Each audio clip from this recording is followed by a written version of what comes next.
Bhadraval number 1 ગામ ખાતે આચાર્યની બદલી અટકાવવાની માંગ સાથે આજે ચોથા દિવસે પણ બાળકો શિક્ષણથી અળગા રહ્યા।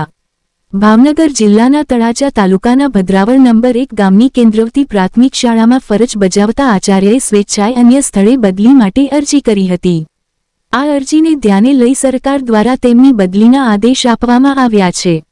આચાર્યની કામગીરી ઉત્તમ હોવા તેમજ શાળા વિકાસમાં મહત્વની ભૂમિકા ભજવતા હોવાના કારણે ગ્રામજનોએ તેમની બદલી ન કરવામાં આવે તેવી માંગ ઉઠાવી છે।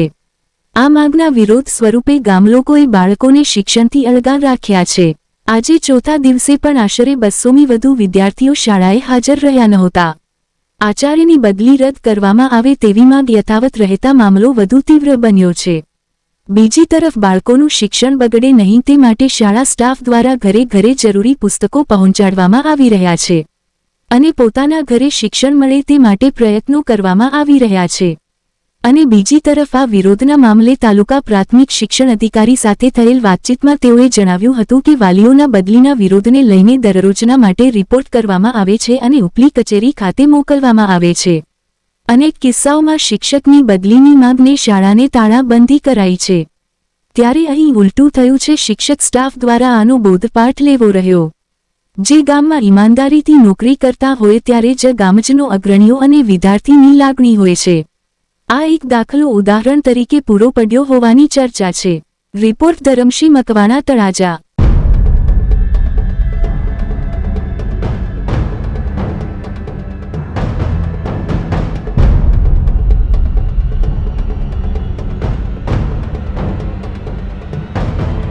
નામ અશોકભાઈ વાઘેલા।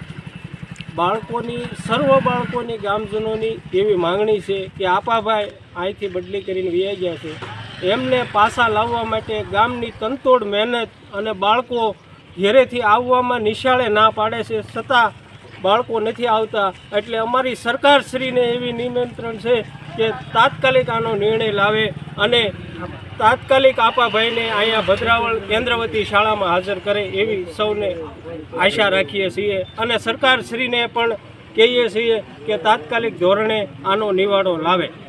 સરદાર પ્રવીણ, ગામ ભદ્રાવળ। પ્રશ્ન એવો છે સાહેબ કે અમારે અહીંયા કેન્દ્રવતી શાળામાં એસ્ટાટ આચાર્ય આપાભાઈ હરકટની બદલી થઈ ગઈ છે, જે સ્વેચ્છાએ એણે શાળા નંબર 32 ભાવનગર સ્વીકારેલું છે, પણ ગ્રામજનોની અને વિદ્યાર્થીની એક જ માંગ છે કે ભાઈ આપાભાઈની ફરિયાની નિમણૂક અને વાલીઓ તો ફોર્સ કરે છે બાળકોને મૂકવા માટે, પણ બાળકો જ માનતા નથી કે ભાઈ અમારે સ્કૂલે જવું છે। આચાર્ય આજથી 8 વર્ષ પહેલાં એની જ્યારે એ નિમણૂક થઈ ત્યારે શાળા 0 હતી અને અત્યારે 100% એટલે કે PM શ્રી શાળા અમને અપાવી છે। તો અમારું એવું જ માનવું છે કે જો સાહેબ અહીંયા રહેશે તો જ PM શ્રી શાળા ટકી રહેશે, નકર ટકી નહીં રહે।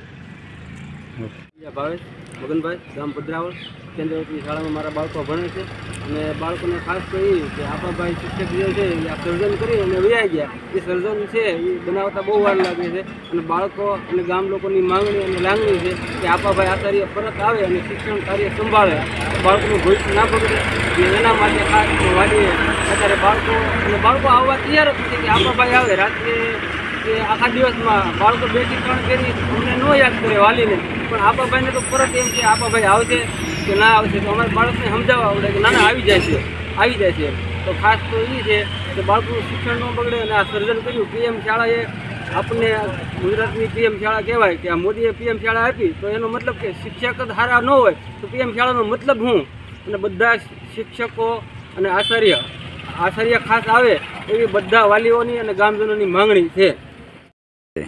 મારું નામ મકવાણા ભૂપતભાઈ દુલાભાઈ। મારું બાળક અહીંયા 5મા ધોરણની અંદર અભ્યાસ કરે છે અને છેલ્લા આપાભાઈની જે બદલી થઈ છે અને એમને પરત લાવવા માટે થઈને બાળકોની ખાસ માંગણી છે એમ, અને 3 દિવસથી બાળકનું ભવિષ્ય બગડી રહ્યું છે, છતાં કોઈ તંત્રો દ્વારા કોઈ પણ પ્રકારનું અહીંયા ધ્યાન દેવામાં આવ્યું નથી કે કોઈ જાતનું કોઈ પ્રોસેસ કરી હોય એવું લાગતું નથી। એટલે સરકારશ્રીને એવી નમ્ર વિનંતી છે કે જલ્દમાં જલ્દ આનું આપાભાઈને અહીંયા હાજર કરવામાં આવે અને બાળકનું જે ભવિષ્ય બગડે છે તેને એ બગડતું અટકાવી અને એવી આખા ગામજનોની માંગણી છે।